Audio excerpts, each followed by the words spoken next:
अस्सलाम वालेकुम स्टूडेंट्स, उम्मीद है आप सब खैरियत से होंगे। आज हम इंशाल्लाह ख़त्म करेंगे एफआईआर फ़िल्टर डिज़ाइनिंग। कुछ उसके बारे में हम लोगों ने लास्ट टाइम सीखा था कि विंडोज़ बेस्ड फ़िल्टर डिज़ाइनिंग कैसे करते हैं हम, और लेक्चर के एंड पे एक प्रॉब्लम भी सॉल्व की थी। तो आज कुछ और प्रॉब्लम सॉल्व करेंगे, और जो आज का लेक्चर है वो बेसिकली प्रॉब्लम सॉल्यूशन की हद तक ही रहेगा। और उसके बाद एफआईआर फ़िल्टर का टॉपिक इस लेक्चर के बाद ख़त्म हो जाएगा, और नेक्स्ट 2 लेक्चर्स आपके इंशाल्लाह आईआईआर फ़िल्टर डिज़ाइनिंग के होंगे, ठीक है? तो हम स्टार्ट करते हैं प्रॉब्लम से। जो हम लोगों ने इससे पहले लेक्चर में प्रॉब्लम सॉल्व की थी, उसमें कुछ स्पेक्स गिवन थी जिसको देखकर हम लोगों ने विंडो को डिसाइड करना था, और फिर विंडो की मुख्तलिफ स्पेक्स, मतलब उसकी कट ऑफ फ्रीक्वेंसी हो गई या उसकी लेंथ हो गई, वो चीज़ें हम लोगों ने देखनी थी। अब जो विंडो बेस्ड फ़िल्टर डिज़ाइनिंग है वो इस तरह से भी हो सकती है कि विंडो हमें गिवन हो और मुख्तलिफ स्पेक्स के साथ हम लोगों ने इम्पल्स रिस्पॉन्स जो है वो कंप्यूट करना हो। तो इस तरह की प्रॉब्लम देख लेते हैं। डिटरमिन हमने ये करना है कि बेसिकली 3 टैब हैमिंग विंडो, मतलब ये हम लोगों ने, या ये ऑलरेडी स्पेक्स गिवन है कि हैमिंग विंडो इस्तेमाल करनी है, और उसमें इसके जो टैब्स होंगे वो 3 होंगे, ठीक है?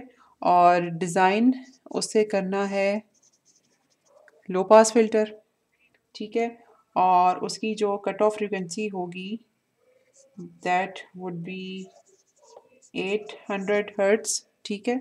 और उसका जो सैंपलिंग रेट है, क्योंकि अगर आपको ये देख के पता चलो कि ये एनालॉग डोमेन में फ्रीक्वेंसी गिवन है, तो सैंपलिंग फ्रीक्वेंसी की हमें ज़रूरत है। और अगर सैंपलिंग फ्रीक्वेंसी ना हो, तो फिर हमें एप्रोप्रिएटली ट्वाइस से ज़्यादा सैंपलिंग फ्रीक्वेंसी सेलेक्ट करनी चाहिए, ताकि एलिसिंग का जो मसला है वो इसमें ना आए। अच्छा जी, तो इसमें हमारे पास जो कुछ स्टेप्स हैं वो ऑलरेडी गिवन है। मसलन ये है कि window type we already know, ठीक है, that is hamming window. Otherwise हमें कोई ना कोई साइड मेन लोब की विड्थ, या फिर कुछ साइड बैंड की डेनिमेशन वगैरह गिवन होती है, जिसके बाद हम डिसाइड करते हैं कि कौन सी विंडो हम सेलेक्ट करेंगे। अच्छा जी, और हमें यहाँ पे विंडो लेंथ भी अवेलेबल है, विच इज़ 3 टैब्स। तो हम लोगों ने जो पुराने लेक्चर में या लास्ट लेक्चर में जो एग्जांपल सॉल्व की थी, उसके जो पहले 2 स्टेप्स हैं वो यहाँ पर ऑलरेडी हुए हुए हैं, ठीक है? अच्छा, विंडो लेंथ 3 के बाद हम इसमें जो गिवन इन्फॉर्मेशन है अभी तक की, यानी कि इसकी टाइप और उसकी लेंथ, उसको देख के विंडो तो हम एटलीस्ट उसका उसकी इक्वेशन तो लिख सकते हैं।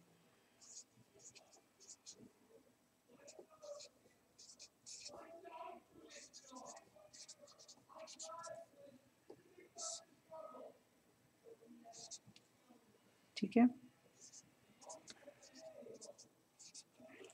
टाइप 1 विंडो हम यूजुअली प्रेफर करते हैं, या मोस्टली जो मतलब मैनुअल डिज़ाइन जो विंडोज़ का होता है फॉर एफआईआर फिल्टर्स, उसमें हम टाइप 1 फिल्टर ही डिज़ाइन करते हैं।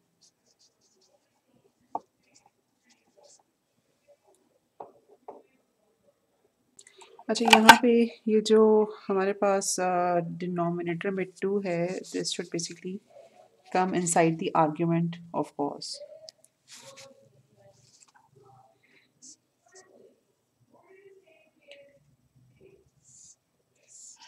अच्छा, अब आपको मुख्तलिफ जगहों पे ना एक्चुअली इसकी मुख्तलिफ नोटेशन मिलेगी, लेकिन जो चीज़ आपने याद रखनी है, मसलन मैं इस वक्त यहाँ इस चीज़ की बात कर रही हूँ।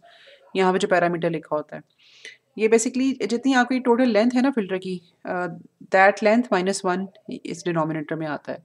तो कई जगहों में आपको m नज़र आएगा, कई जगहों पे m-1 नज़र आएगा।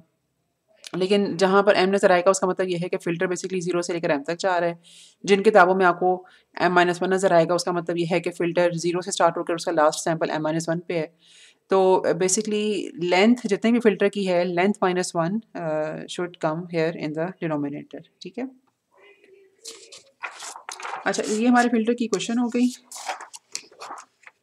और उसके बाद हमारा जो नेक्स्ट स्टेप होता है that is about determining desired filter response, not desired बल्कि आइडियल फ़िल्टर रिस्पॉन्स।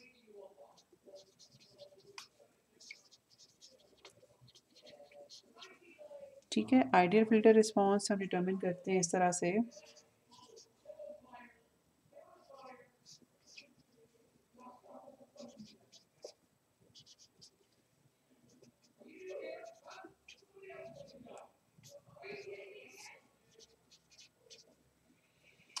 ठीक है, और ओमेगा सी हमारे पास अच्छा हमने ओमेगा सी डिटरमिन नहीं की हुई है, F C but not omega C. अच्छा, तो 2 पाई और F C divided by F S. ये अगर आपको याद हो तो हम लोगों ने एक चीज़ एक रिलेशनशिप पढ़ा हुआ है एनालॉग फ्रिक्वेंसी और डिस्क्रीट फ्रिक्वेंसी को रिलेट करने का, ये वाला। ठीक है, उस रिलेशनशिप के तहत यहाँ पर हम मतलब वे T is equal to 1/fs। ठीक है, तो इस रिलेशन को हम यूज़ करेंगे और यहाँ से जो ओमेगा सी हम कंप्यूट कर सकते हैं दैट इज़ 0.2 पाई। ठीक है, तो हमारे पास जो डिज़ायर्ड फ़िल्टर रिस्पॉन्स बनता है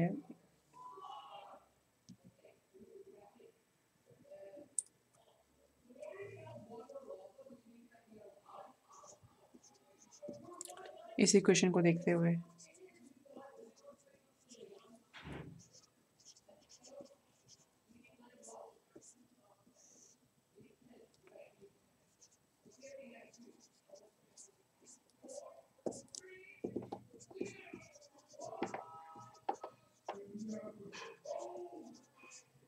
ठीक है, ये हमारे पास आकर desired filter response.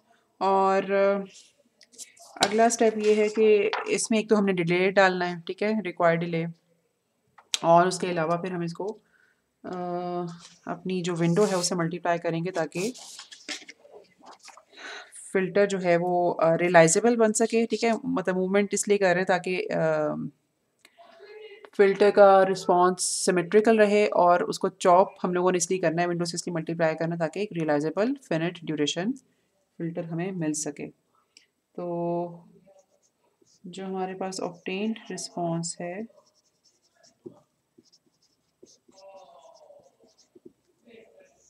that would be h of n is equal to h dn into wn। ठीक है, h dn हमारे पास आएगा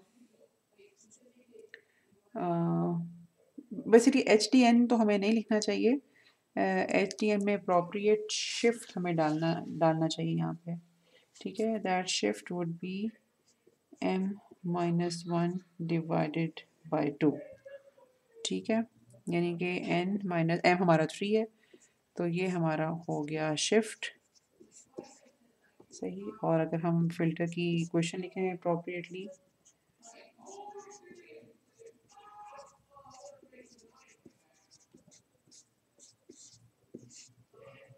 और यहाँ पर हमारे पास जो विंडो है, हेमिंग विंडो जो डिज़ाइन हम लोगों ने की है उसकी क्वेश्चन आ जाएगी। अच्छा, इस विंडो क्वेश्चन की वो तो टैप डिज़ाइनिंग की है या फिल्टर डिज़ाइनिंग की है, तो एच ऑफ ज़ीरो हमारे पास आ जाएगा 0.18709। मतलब इसमें अगर पहले एन को ज़ीरो डालें और ये यहाँ पर जो फिल्टर है जो विंडो है 0.01496, आई एम सॉरी, इसको 0.08 होना चाहिए, हमारे पास आंसर आया है।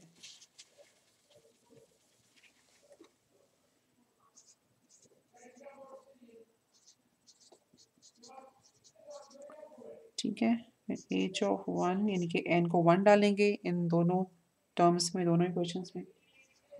यहाँ पे 0.2 आएगा, यहाँ पे हमें 1 मिलेगा।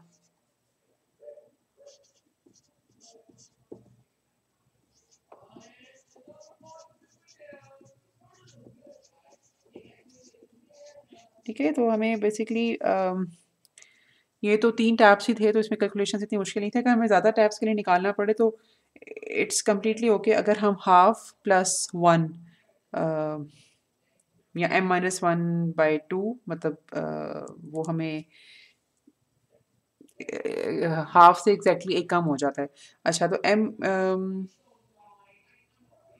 ओके, मैं यहाँ पे बताना ही चाह रही हूँ कि सिर्फ अगर हम आधे टैब्स की भी कंप्यूटेशन करें तो चूँकि ये type 1 F I R filter ही बनता है, तो जो बाकी के टैब्स हैं वो सिमेट्री की वजह से उनको कंप्यूट करना या निकालना आसान होता है। तो ये हमारा जो थ्री टैब फ़िल्टर है ये डिज़ाइन हो गया है और ये हमारे पास इसका इम्पल्स रिस्पॉन्स आ गया है। अब इसमें जो है ना नेक्स्ट एक काम आप लोगों ने खुद से करना है वो ये कि ये अगर हमारे पास इम्पल्स रिस्पॉन्स है इसको अच्छा मैं यहाँ पे लिख भी देती हूँ ताकि कोई कन्फ्यूजन ना हो।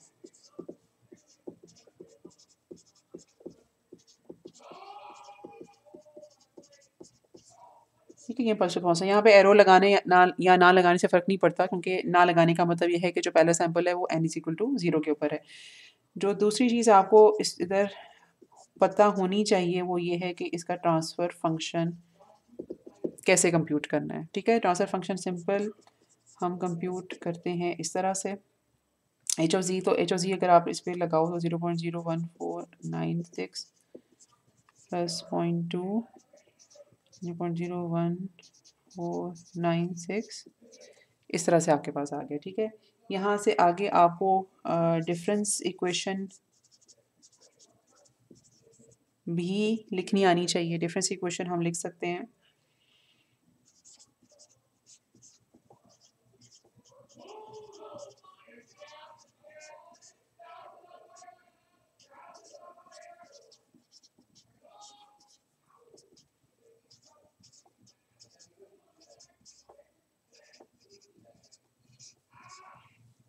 इस तरह से। ठीक है, और फाइनली आपको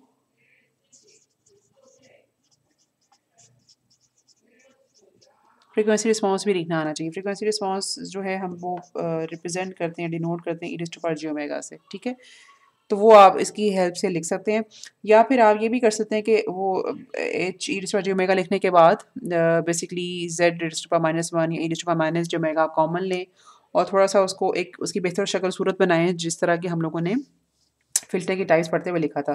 तो एच ऑफ़ एन निकालने के बाद जो e-2 बेसिकली इसमें पैरामीटर्स हैं ना, जिनसे मज़ीद हम फ़िल्टर को डिफ़ाइन कर सकते हैं, वो आपको निकालने आने चाहिए which are not very difficult to compute.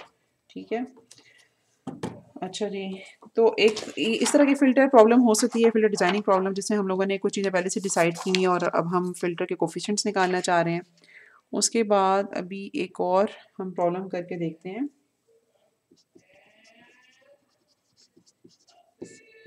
इसमें हम लोगों ने एक रिक्वायरमेंट ये है कि to design a band pass filter such that उसकी जो कट ऑफ फ्रिक्वेंसीज हैं that are given as fc1 is equal to 200 hertz और दूसरी कट ऑफ फ्रिक्वेंसी है दैट इज 800 हर्ट्ज। ठीक है, जो ट्रांजिशन बैंड है आई होप कि यू अंडरस्टैंड कि ट्रांजिशन बैंड क्या होता है। ट्रांजिशन बैंड ये होता है कि अगर हम बैंड पास फिल्टर की बात करें तो वो कुछ इस तरह से होगा। ठीक है, तो यहाँ पर हमारे पास कुछ एफ स्टॉप वन हो एफ पास वन होगी और इनके दरमियान में करके कहीं पे हमारे पास एफ सी वन होगी। ठीक है, और एफ सी वन बेसिकली हम अगर गिवन नहीं है तो हम उसको डिटर्मिनिस्टर से कहते हैं कि एफ पी वन प्लस यानी कि pass band frequency plus top band frequency divide by 2। ठीक है, ये कट ऑफ फ्रीक्वेंसी डिटर्मिन करने का फॉर्मूला है। अच्छा, तो ये जो F P one minus F S one है which is termed as delta F, ये हमारे पास बेसिकली ट्रांजिशन बैंड होता है। ठीक है, तो जो ट्रांजिशन बैंड ये वाली चीज़ बेसिकली ये कितनी फ्रीक्वेंसी के ऊपर हमारे पास जो है ना वो मतलब मूव करके तो फिर हमारे पास एक बैंड पास फिल्टर बनेगा। Of course we want it to be as less as possible. अच्छा, जो ट्रांजिशन बैंड हम हमारी हमारी रिक्वायरमेंट है दैट इज 100 हर्ट्ज। ठीक है, जो स्टॉप बैंड रिजेक्शन है we want it to be greater than 60 dB। ठीक है, और उसके बाद और हमें क्या चीज़ इसमें गिवन है। अच्छा, हमें इसमें गिवन है sampling frequency which is 2000 hertz. अच्छा, ये हमारी सारी स्पेसिफिकेशंस हैं जिनको देखकर हमने फ़िल्टर डिज़ाइन करना है। एक एक बात और या मैं आपको यहाँ बताऊँ कि जो हमारे पास बैंड पास या बैंड स्टॉप फ़िल्टर्स होते हैं उसमें दो ट्रांजिशन रीजन्स होते हैं। एक तो जिस वक़्त ये राइज़ कर रहा है और एक जिस वक़्त ये वापस आ रहा है, ठीक है? जिस वक़्त डिक्रीज़ हो रहा है। तो ट्रांजिशन बैंड्स जो होते हैं ना वो दोनों तरफ मतलब ट्रांजिशन बैंड दो ट्रांजिशन बैंड सिर्फ़ 2 ही फ़िल्टर्स में होंगे ये बैंड पास फ़िल्टर और बैंड स्टॉप फ़िल्टर। तो ये जो दोनों ट्रांजिशन बैंड्स हैं ना इनकी विड्थ सेम होती है और अगर सेम ना हो तो हम लोगों ने मिनिमम वाली दोनों में से जो कम है, जो लेसर है वो पिक करनी होती है ताकि हम अपने फ़िल्टर को बेहतर बना सकें। कम transition band means something that is good, ठीक है? तो हम अगर बराबर ना हो वैसे this is really a case लेकिन दोनों ट्रांजिशन बैंड्स की विड्थ डिफरेंट होने की सूरत में हम कम विड्थ वाला ट्रांजिशन बैंड चूज़ करेंगे अपनी स्पेसिफिकेशंस में। अच्छा जी। अब हमारे पास ये जो रिक्वायरमेंट है ना कि स्टॉप बैंड की टेन्यूएशन मस्ट बी लेसर देन -60 और must be greater than 60 dB। तो इसके लिए हमारे पास जो विंडो टाइप बनती है मतलब वही टेबल रेफर करने से जो मैंने आपसे जिसका जिक्र किया था that is a Blackman window.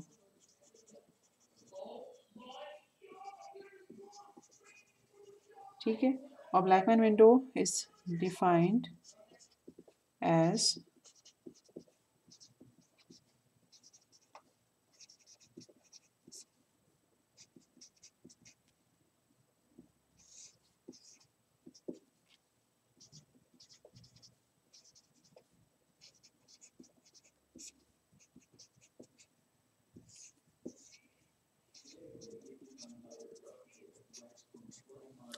ये हमारे मतलब फ़िल्टर का पहला सैंपल 0 पे होगा और लास्ट सैंपल हम अज़्यूम करेंगे कि m-1 पे है और इसकी लेंथ फिर उस लिहाज से capital M number of samples बन जाएगी। अच्छा जी, ये हमारे पास आ गई। हम लोगों ने अपनी स्पेक्स को देखकर स्पेसिफिकली स्टॉप बैंड रिजेक्शन को देखकर हम लोगों ने डिसाइड ये किया कि we need to use a Blackman window which is given by this equation, ठीक है? और उसके बाद हमने जो नेक्स्ट पैरामीटर कंप्यूट करना है दैट इज़ विंडो लेंथ। उसके लिए हमें डेल्टा ओमेगा चाहिए पहले। अच्छा ब्लैकमैन विंडो के साथ तो चूँकि ऑफ कोर्स फ़ॉर्मूला आता है मेन लोब की विड्थ का तो हम वहाँ से एम फिर कंप्यूट करेंगे। तो डेल्टा ओमेगा हम निकालेंगे इस फ़ॉर्मूला से, ठीक है? और वो जब when you will compute it out तो you will come to know कि it is given as 0.1 pi, ठीक है? और एज़ पर ब्लैकमैन विंडो ये जो रिलेशनशिप इस्तेमाल होता है दैट इज़ यानी कि delta omega is equal to 12 pi by M, ठीक है? और यहाँ से जो एम हम लिखेंगे दैट वुड बी 120।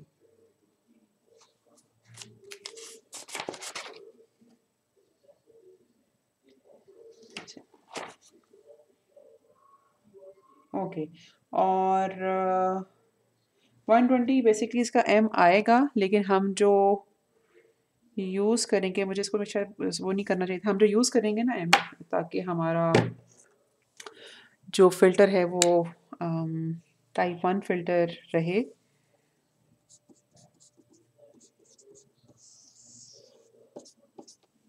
ये लेंथ यूज़ की जाएगी, ठीक है? क्योंकि वन एक दूसरी ऑप्शन तो हमारे पास 119 की है ना और देखिए 119 में हमारे पास 119 वाला फ़िल्टर लेसर स्पेक्स यील्ड करेगा as compare to the specs divided by या यील्ड बाय लेंथ 121 तो हम 121 को प्रेफर करेंगे एज़ कंपेयर टू 191। अच्छा जी, अब हमारे पास जो अगला स्टेप है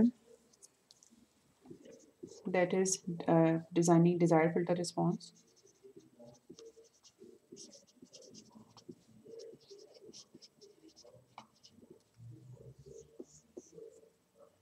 तो जो हमारे पास बैंड पास फ़िल्टर बनता है वो इस फ़ॉर्मूला से मिलता है हमें।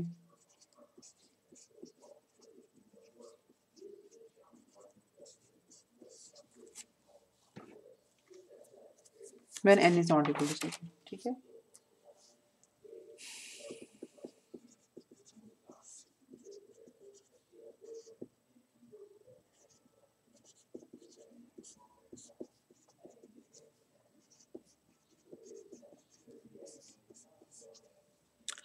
ये हाँ, आप बेशक यहाँ पे पॉज़ करके इस तरह से भी कर सकते हैं कि जैसे मैं एक इक्वेशन मेन इक्वेशन लिखती हूँ जब, तो you can pause the video at that instant और आप खुद से कंप्यूटर पे देखें कि आपके आंसर्स क्या निकलते हैं और फिर मेरे आंसर के साथ आप उसको मैच कर लें, ठीक है? ताकि आपकी थोड़ी-सी प्रैक्टिस भी साथ-साथ होती जाए। अच्छा, अब हम फाइनली लिखेंगे ऑब्टेन्ड रिस्पॉन्स।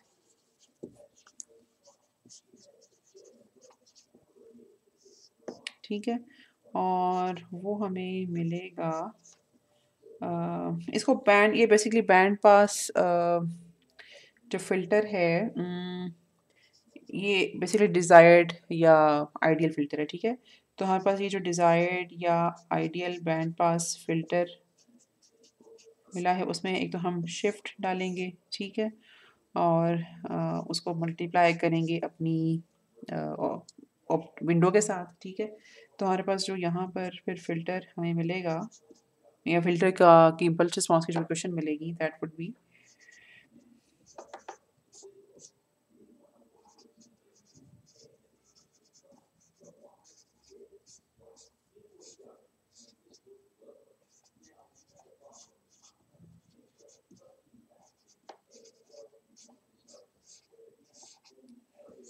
ठीक है? और साथ अभी मेरे पास चूँकि यहाँ पे जगह कम है, तो मैं ब्लैकमैन विंडो की इक्वेशन नहीं लिख रही। यहाँ पे लिख मैं मतलब W1 लिख रही हूँ लेकिन ब्लैकमैन विंडो की जो इक्वेशन है उसको हम जब लिखें मतलब ये हम लोगों ने पहले डिसाइड किया था ना कि ब्लैकमैन विंडो जब हम लोगों ने सेलेक्ट किया था कि ब्लैकमैन विंडो हम इस्तेमाल करेंगे तो ये उसी इक्वेशन होगी। तो इस इक्वेशन में m-1 की जगह ऑफ कोर्स 120 आ जाएगा, ठीक है? मैं आपको ये इसलिए बता रही हूँ कि अगर क्वेश्चन में कुछ इस तरह का आती है स्टेटमेंट कुछ फ़िल्टर के कोएफ़िशिएंट्स भी फाइंड आउट करने हैं, तो फिर आपके पास जो इक्वेशंस है ना डिज़ायर्ड फ़िल्टर की भी यानी कि ये वाली फ़िल्टर और जो विंडो है उसकी बड़ी एग्जैक्ट इक्वेशंस होना ज़रूरी है ताकि आप उनकी मल्टीप्लिकेशन के बाद जो ऑब्टेन्ड फ़िल्टर है उसका impulse response correctly find out कर सको, ठीक है? तो इसलिए मतलब हम लोगों ने फ़िल्टर कोएफ़िशिएंट्स में क्या पुट अप करना है that is very necessary to know. अच्छा, अब यहाँ पे ना हमारे पास जो बेसिकली फ़िल्टर्स हम लोगों ने अभी तक कुछ देखे हैं उनकी एग्ज़ाम्पल्स पूरी हो जाती हैं। अब मैं थोड़ी-सी एग्ज़ाम्पल्स आपको कराना चाह रही हूँ या थोड़ा-सा इंट्रोडक्शन देना चाह रही हूँ काइज़र विंडो के साथ। उसकी एक ख़ास वजह है कि काइज़र विंडो को हम थोड़ा-सा सेपरेटली पढ़ रहे हैं और मैंने बाकी विंडोज़ पढ़ाने के बाद और उनकी एग्ज़ाम्पल सॉल्व करवाने के बाद काइज़र विंडो के ऊपर मैं फिर से आई हूँ। अच्छा काइज़र विंडो का थोड़ा-सा हम लोगों ने ना इसकी इंट्रोडक्शन बेसिकली देखी है एट लीस्ट वी नो या we are familiar with the parameter beta. And we know कि उसको इंक्रीज़ या डिक्रीज़ करने से इम्प्लीकेशन क्या होती है और प्रॉब्ली मैंने कुछ इस तरह का भी ज़िक्र किया था कि why it is an optimal window. अच्छा, अब हमें पता है कि जो विंडो बेसिकली फ़िल्टर डिज़ाइन के लिए हम इस्तेमाल करते हैं ना उन उसके कुछ पैरामीटर्स होते हैं जो व्हिच आर रिक्वायर्ड पैरामीटर्स अ, और ये थोड़ी-सी बेसिकली आपकी रिविज़न ही है मुझे लगता है कि हम लोगों ने इस चीज़ का ज़िक्र किया था। We want the main lobe to be narrow because जो हमारे जो ट्रांज़िशन बैंड है ना फ़िल्टर का मतलब लो पास फ़िल्टर की बात करें तो जो ये चीज़ है ये वाली this is called transition band, ठीक है? तो वो अगर विंडो की के फोरियर ट्रांसफ़ॉर्म की बात हम करें, विंडो का जो फोरियर ट्रांसफ़ॉर्म बनता है which is um, something like that ये चीज़, ठीक है? ये विंडो के फोरियर ट्रांसफ़ॉर्म का मेन लोब है, ठीक है? तो जितनी ये चीज़ नैरो होगी ना, उतने हमारे पास जो हमारा रिस्पॉन्स हमें मिलेगा फ़िल्टर का जो ऑब्टेन्ड रिस्पॉन्स होगा, ये ट्रांज़िशन बैंडविड्थ उसकी उतनी ही कम होगी, ठीक है? ये उतना मतलब आप समझो कि इस तरह से जाता जाएगा, जितनी ये मेन लोब की विड्थ कम होती जाएगी। अच्छा, तो ये एक रिक्वायरमेंट होती है हमारी विंडोज़ के साथ कि उसका मेन लोब नैरो हो, ठीक है? उसके अलावा हम ये भी चाहते हैं कि उसकी जो साइड लोब्स हैं, उनकी पीक स्मॉल हो। ये वाले जो साइड लोब्स हैं, ये वाले। उसकी वजह से होगा क्योंकि हमारे पास ये जो रिपल्स आते हैं ना पास बैंड में और स्टॉप बैंड में जो रिपल्स आते हैं, उनका मैग्नीट्यूड या ओवरऑल उनकी क्वांटिटी तो नहीं लेकिन उनका उनका मैग्नीट्यूड या जो भी उन्होंने एक ट्रांजिटरी सा रिस्पॉन्स क्रिएट किया होता है, वो कम हो जाते हैं, उनका एम्पलीट्यूड कम हो जाता है अगर हमारे पास ये जो साइड बैंड्स हैं इनका एम्पलीट्यूड कम हो, ठीक है। उसके अलावा हम ये भी चाहते हैं कि जो विंडोज़ का ट्रांसफॉर्म है, इट मस्ट हैव गुड या it shall have good side lobe roll off. Side lobe roll off को हम डिफाइन करते हैं कि as a decay rate in decibels per decade of frequency of the peaks of side lobes. इस बात का मतलब ये है कि हम ये चाहते हैं कि जो साइड लोब्स हैं वो फ्रीक्वेंसी, यानी कि डेकेड ऑफ फ्रीक्वेंसी का मतलब ये है कि जब हम फ्रीक्वेंसी को लॉगरिथमिक स्केल के ऊपर प्लॉट करें, तो अगर पहले 10 आएगा तो जाहिर सी बात है कि आगे 10⁻², 10⁻3, तो ये मतलब 10 से लेकर 10⁻² जाने का मतलब है कि डेकेड ऑफ फ्रीक्वेंसी में चेंज आया है, ठीक है। तो इसी तरह से 10⁻² से लेकर 10⁻³ का मतलब है कि मज़ीद एक डेकेड का चेंज आया है। तो जो डेकेड का चेंज है उसमें जो डेसिबल्स का लेवल है वो कितना कम हुआ है, तो मतलब 10 अगर 10 के बराबर है फ्रीक्वेंसी और हमारे पास साइड लूप का लेवल कुछ यहाँ पर है और इसी तरह से 10⁻² की अगर हम बात करें तो यहाँ पर है, तो बेसिकली जो ये डिफरेंस है this is called side lobe roll off, ठीक है। यानी कि साइड लोब जैसे जैसे फ्रीक्वेंसी ज़्यादा होती जा रही है साइड लोब का मैग्नीट्यूड कम से कम होता जाना चाहिए। This is what we want from our from the frequency response या from the transform of our window to exhibit, ठीक है। कि उसका जो बेसिकली ये तीनों मेन चीज़ें जो मैंने यहाँ पे लिखी हैं। अच्छा, अब मसला ये होता है कि हम लोगों ने ये चीज़ पहले देखी है कि हमें जो कोई भी विंडो होती है वो ये दोनों चीज़ें इकट्ठे प्रोवाइड नहीं करती। मसलन हम लोगों ने स्टार्ट किया था रेक्टेंगुलर विंडो से which was a very ideal window in the sense कि वो कंप्लीटली ट्रंकेट कर देता है वो सारे के सारे कंपोनेंट्स या कोफिशिएंट जो हमें नहीं चाहिए, लेकिन उसका मसला और उसमें आसानी ये है कि उसकी जो मेन लोब है इट इज़ वेरी नैरो, ठीक है। लेकिन उसका मसला ये होता है कि उसके जो साइड लोब्स हैं they are quite high in amplitude, ठीक है। बल्कि सबसे हाई एम्पलीट्यूड में रेक्टेंगुलर विंडो के ही साइड लोब्स हैं, तो हमें जो साइड की फ्रीक्वेंसीज़ हैं वो भी हाथ से एम्पलीट्यूड के साथ सिस्टम से गुजर जाती हैं अगर फॉर एग्जांपल हम लो पास फिल्टर बना रहे हैं तो। अच्छा, अब हम उसकी इससे बचने के लिए हम लोगों ने यूँ किया कि और हम लोगों ने विंडोज़ को तलाश किया जिनके एंड्स अगर हम बात करें तो जैसे रेक्टेंगुलर विंडो अगर हमारे पास इस तरह से है, तो मज़ीद हम लोगों ने कहा कि इंस्टेड ऑफ बिल्कुल एक शार्प बॉक्स का किस्म का फ़िल्टर, हम वो इस तरह का फ़िल्टर लेते हैं जिसमें जो साइड्स हैं वो थोड़ी-सी रिड्यूस होती जाएँ, जिसे कहते हैं ना टेपर ऑफ होना, ठीक है, टेपर होती जाएँ। तो उससे हुआ यूँ कि हमारे पास साइड लोब्स जो हैं वो तो बहुत इफ़ेक्टिवली रिड्यूस हो गए, लेकिन मेन लोब की विड्थ जो है वो इंक्रीज़ हो गई। तो नतीजा इस ये पहुँचा कि हम कोई भी विंडो यूज़ करें ना तो हमें ये दोनों फ़ायदे इकट्ठे नहीं मिलते। या हमें नैरो मेन लोब मिलेगी, ठीक है, जिसकी वजह से ट्रांज़िशन बैंड कम होगा, या फिर हमें small peaks of side lobes मिलेंगे, ठीक है, जिससे रिपल्स कम होंगे। तो दोनों चीज़ें इकट्ठे नहीं मिल सकती, लेकिन अब मतलब बेसिकली तलाश इस चीज़ की है कि या ज़रूरत इस चीज़ की है कि हम किस तरह से ये कैरी आउट कर सकें। तो Kaiser window is basically an optimal window जिससे हम ये दोनों रिक्वायरमेंट्स, मैं ये नहीं कहती कि दोनों रिक्वायरमेंट्स हम इकट्ठी पूरी कर सकते हैं, लेकिन एटलीस्ट ये एक सोल्यूशन देता है। इसमें हम पैरामीटर बीटा को चेंज करें तो मतलब एक ही विंडो आपके पास लगी हुई है, उसे चाहें तो आप मेन लोब को रिड्यूस कर लें, चाहे तो आप साइड लोब्स को रिड्यूस कर लें, आपको विंडो बदलने की ज़रूरत यहाँ पे नहीं है। तो Kaiser window is optimal in this sense, ठीक है। अच्छा, अब ये वाला जो मसला है ना कि दोनों चीज़ों को हम इकट्ठे कंट्रोल बेसिकली कैसे कर सकते हैं कि ये कंटिन्यूस टाइम में और तरह से इस्तेमाल होता है, और जो मैथमेटिकल फंक्शंस फ़िल्टर्स के यानी कि जिन मैथमेटिकल फंक्शंस को फ़िल्टर्स यूज़ करके या सिस्टम्स यूज़ करके डेवलप किया जाता है, कंटिन्यूस टाइम सिस्टम्स की बात कर रही हूँ, they are basically called prolate, spheroidal, wave function, ठीक है।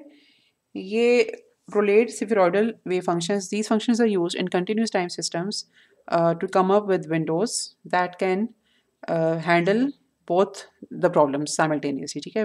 मेन लो का प्रॉब्लम हो या फिर साइड लोब्स का प्रॉब्लम हो, जो डिस्क्रीट टाइम में इसी को अप्रॉक्सीमेट करता है, दैट इज काइजर विंडो, ठीक है। Kaizer window does this thing with Bessel function जिसको हम डिफाइन इस तरह से करते हैं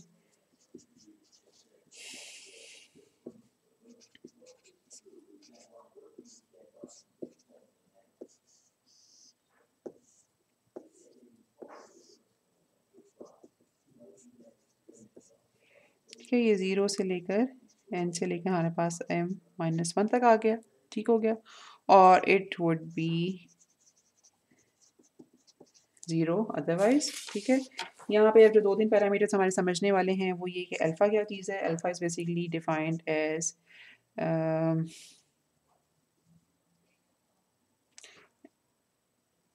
m/2, ठीक है, जो टोटल लेंथ है m/2, और जो हमारे पास ये फंक्शन, ये हम लोगों ने लास्ट टाइम देखा था कि बेसिकली जो ये जो फंक्शन है ना I naught, it is called zeroth order modified Bessel function of the first kind, ठीक है। और इसको हम डिफाइन इस तरह से करते हैं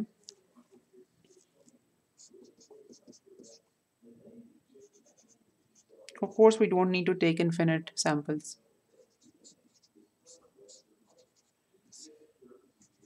ठीक है। प्लीज ट्राई टू सी कि आप क्या इसको यूज़ करके कुछ सैम्पल्स निकाल सकते हो, मतलब एक्स की कोई भी आप वैल्यू अज्यूम कर लें और फिर आप देखेंगे क्या आप, और यहाँ पर भी मतलब लेट सपोज कि हमको हम 1 से लेके 5 तक रख लेते हैं, ठीक है। या अगर आप तो इस वैल्यू को रख के आप देखेंगे क्या आपसे ये कंप्यूट हो जाता है, ठीक है।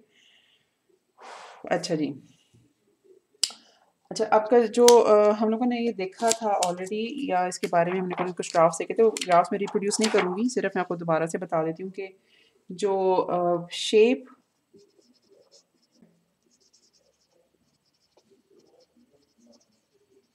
That is basically controllable through the parameter beta, ठीक है।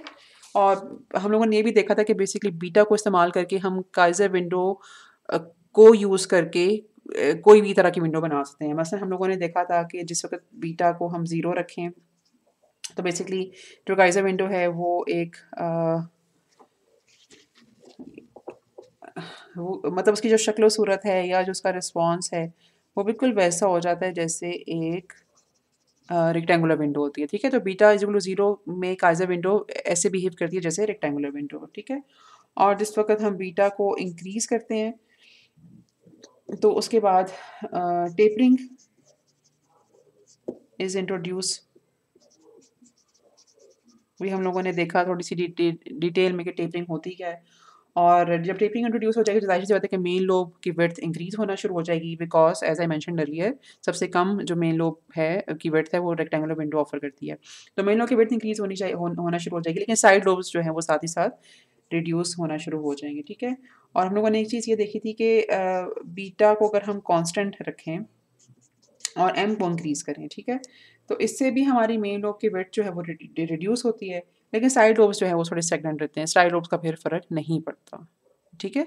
बीटा को कांस्टेंट रखने से और एम को इंक्रीज़ करने से मेन लोब की विड्थ रिड्यूस होगी, लेकिन साइड लोब्स का फ़र्क नहीं पड़ेगा। अच्छा, इसका जो डिज़ाइन प्रोसीजर है वो ये है कि सबसे पहले हम लोगों ने क्या इसमें डिटर्मिन करना होता है। अच्छा, transition bandwidth,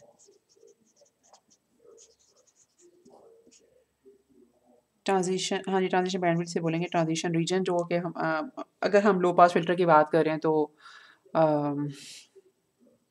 F S minus F P होगा, ठीक है। लो पास के लिए it should be basically omega S minus omega P, high pass के लिए it should be omega P minus omega S, ठीक है।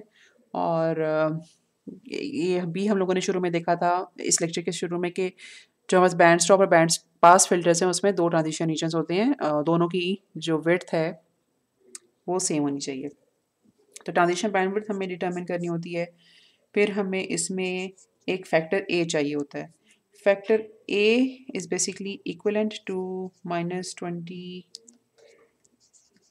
log base 10 ऑफ डेल्टा, और delta is basically minimum of delta P delta S. I hope you remember कि delta P और delta S क्या कौन से पैरामीटर्स हैं। मैं यहाँ पे थोड़ा सा ओके मैं नेक्स्ट स्लाइड पे बना देती हूँ ताकि आपको थोड़ा सा याद भी आ जाए।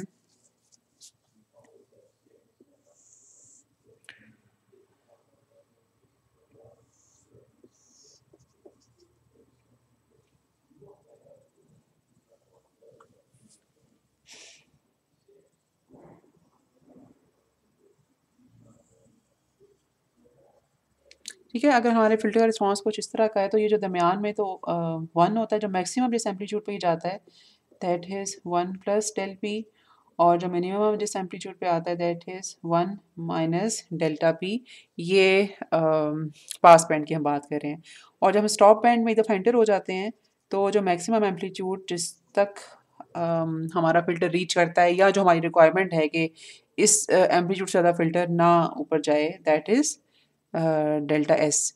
यानी इस बात का मतलब ये है कि जो stop band frequencies, stop band में जितनी भी फ्रीक्वेंसीज आती हैं वो हम नहीं चाहते कि डेल्टा एस से ऊपर उनका एम्पलीट्यूड जाए। ठीक है। अच्छा, तो ये चीज़ डेल्टा एस और डेल्टा पी हो गई। और एक चीज़ यहाँ पे जो हमें और पता होनी चाहिए वो ये है कि एक मतलब ये हमारे पास बेसिकली न्यूमेरिकल वैल्यूज़ होती हैं या लीनियर स्केल में वैल्यूज़ होती हैं, जो हमारे पास उनके कॉरस्पॉन्डिंग डीबीज़ में जो वैल्यू डिफाइन होती है, यानी कि डेल्टा एस से कॉरस्पॉन्डिंग ए एस है, that is defined in this way. ठीक है। और इसी तरह से एक चीज़ ए पी होती है, ए पी इज़ डिफाइंड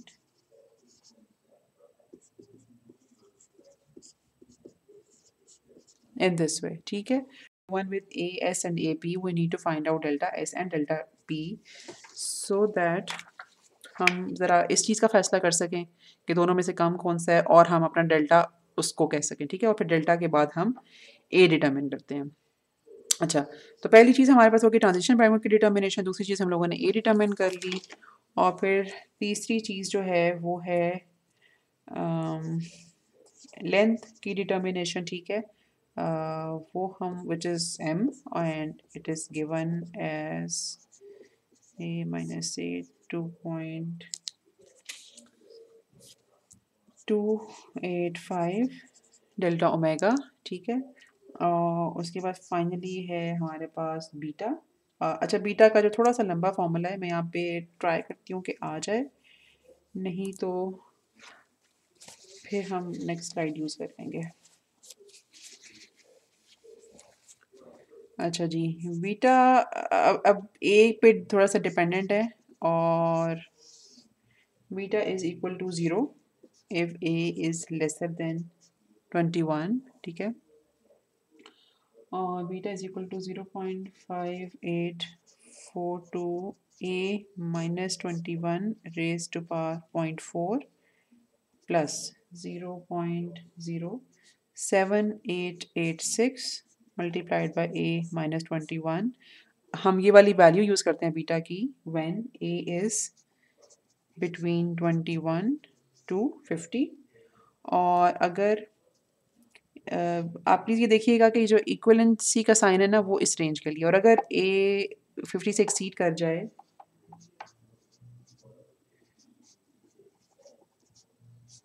तो हमारे पास ये वाला फॉर्मूला बीटा का इस्तेमाल होता है। तो बीटा की जो कंप्यूटेशन है वो हम इस तरीके से करते हैं, और बीटा हमें ज़ाहिर सी बात है कि विंडो की इक्वेशन फाइंड आउट करने के लिए चाहिए। अच्छा, अब हम हमारे पास चूँकि सारी वैल्यूज़ डिज़ाइन प्रोसीजर सारा आ चुका है, तो एक दो एग्जांपल्स कर लेते हैं हम काइज़र विंडो की। यूजुअली जो है ना बीटा की वैल्यू, ये मैं आपको उससे बता रही हूँ एक्सपीरियंस से, या फिर जो मुख्तलिफ यूज़ होते हैं, मतलब 0 से लेकर 8 तक यूजुअली बीटा इस्तेमाल होता है। ठीक है। और उसमें हमारे पास जो भी अवेलेबल स्पेक्स हैं, या जो भी हम लोगों ने विंडो से अप्रॉक्सीमेट करनी है यूजिंग काइज़र विंडो, वो 0 से लेकर 8 तक जो वैल्यूज़ हैं ना उससे वो बन जाती हैं विंडोज़। ठीक है। अच्छा, अब हम एक एग्ज़ाम्पल करने लगे हैं। रिक्वायरमेंट हमारी ये है कि we need to design low pass filter using Kaiser window. ठीक है। और जो स्पेक्स हमारे पास अवेलेबल हैं या हमें गिवन हैं वो कुछ इस तरह से हैं।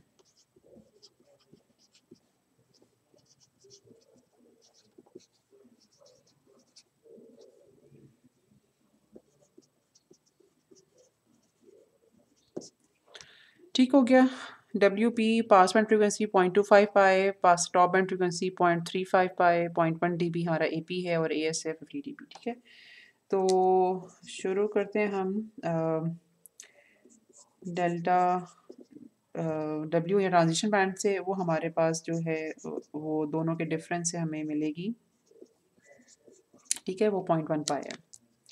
अच्छा, उसके बाद हम लोगों ने डिटर्मिन करना है ए के लिए हम पहले ज़रा डेल्टा एस देखते हैं। डेल्टा एस हमें मिलेगा इस फॉर्मूला से, और जब आप उसे कंप्यूट करोगे तो कुछ इस तरह की कैलकुलेशन आपके पास आनी चाहिए। अच्छा, और A P is given by 20 log of 1 plus del P 1 minus del P. और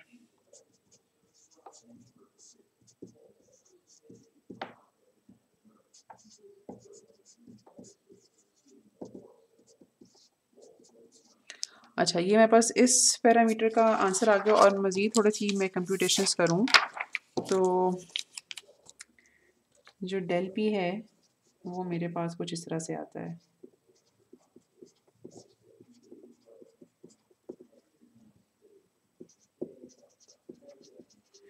अच्छा, अब मेरे पास डेल एस भी है, डेल पी भी है। तो del would be minimum of del S comma del P, और वो हमारे पास 0.0032 आ गया।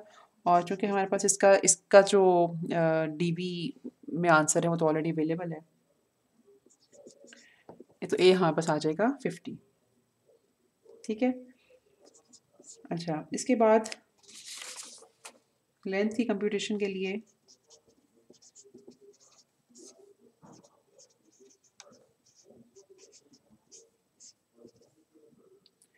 ये हमारे पास आ गया 58.5077। और टाइप 1 फ़िल्टर बनाने के लिए हम इसको कर देंगे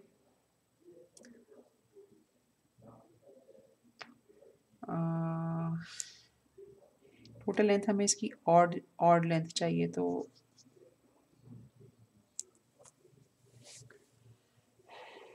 59 हम इसे कर सकते हैं, या फिर स्पेक्स को बेहतर बनाने के लिए 61, ठीक है। 59 और 61 both of them are good enough, ठीक है। अच्छा, आखिरी चीज़ हमारे पास बीटा रहेगी। अच्छा, बीटा हमारे पास जिस रेंज में आ रहा है 50 है ना, बिकॉज उसकी वैल्यू ओके, तो हमारे पास जो उसकी मिडल रेंज है वो इस्तेमाल होगी।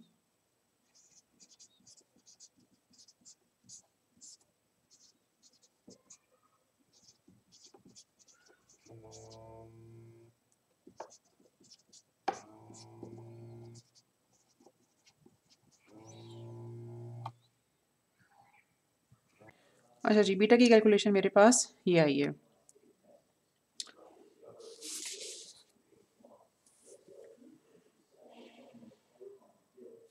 अच्छा, और इसके बाद जो फाइनल स्टेप होगा उसमें हम लोगों ने बेसिकली अपनी ऑब्टेन विंडो को डिज़ायर्ड रिस्पॉन्स के साथ मल्टीप्लाई करना है।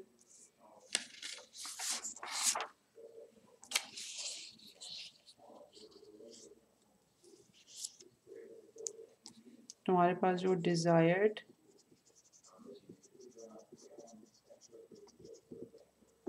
रिस्पॉन्स है दैट इज़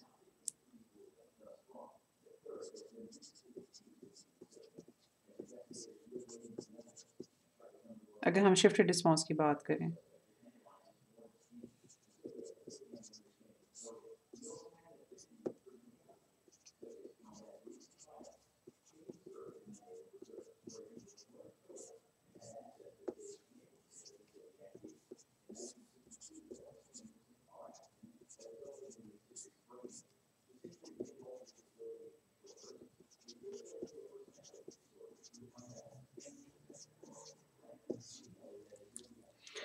यहाँ पर डिज़ायर्ड रिस्पॉन्स आ जाएगा। मैं यहाँ पे WN भी लिख देती हूँ, और उसके बाद फिर अ, आप मतलब अगर कुछ कोफिशिएंट्स निकालने हैं तो you can compute them.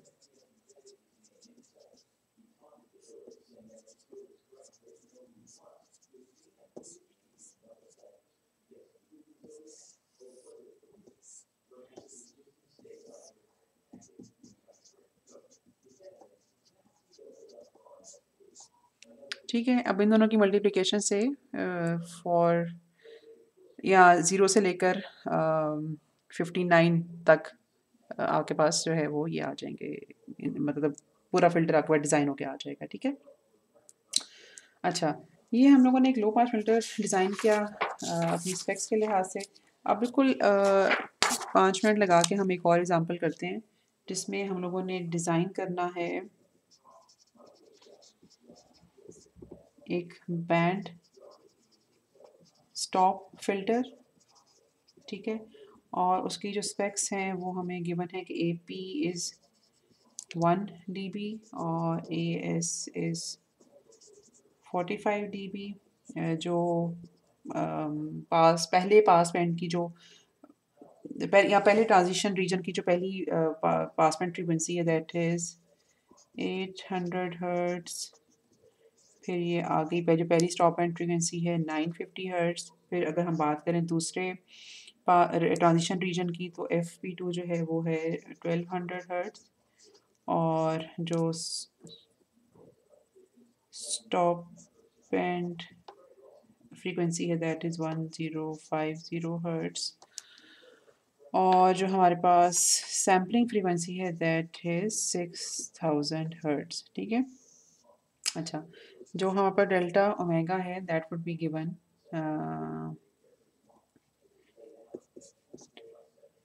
Defined as, मतलब पहले तो हमें ये कंप्यूट करना पड़ेगा विच इज़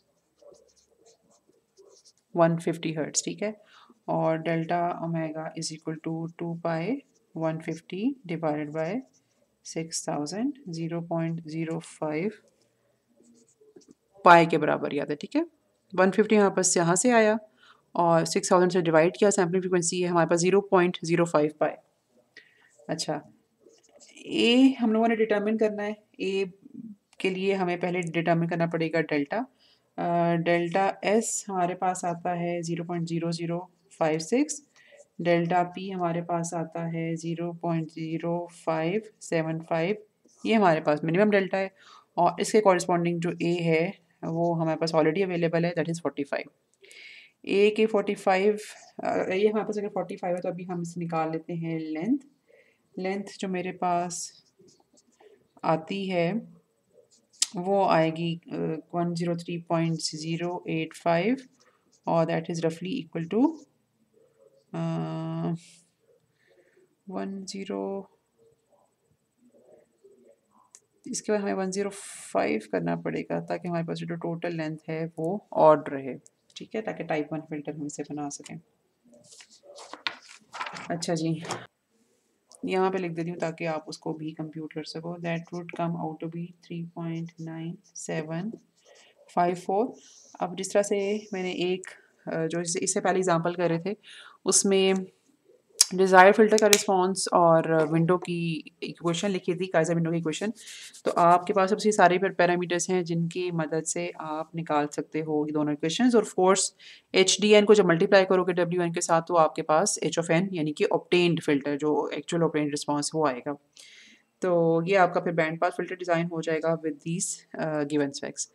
तो यहाँ पर हमारे FIR फ़िल्टर्स ख़त्म होते हैं। ठीक है, हम लोगों ने कुछ मुख्तलिफ़ फ़िल्टर्स के साथ ऑप्टिमल फ़िल्टर यानी कि काइज़र विंडो को भी देखा कि उसके साथ कैसे डिज़ाइनिंग की जाती है और इससे आगे इंशाल्लाह आपका जो है ना वो डबल IR यानी कि IIR फ़िल्टर्स की डिज़ाइनिंग के लेक्चर्स होंगे। ठीक है, तो फिर और उसके बाद जो फाइनली हम इंशाल्लाह करेंगे फिर मल्टी रेट सिग्नल प्रोसेसिंग। तो अभी तक के लिए अल्लाह हाफ़िज़, थैंक यू वेरी मच।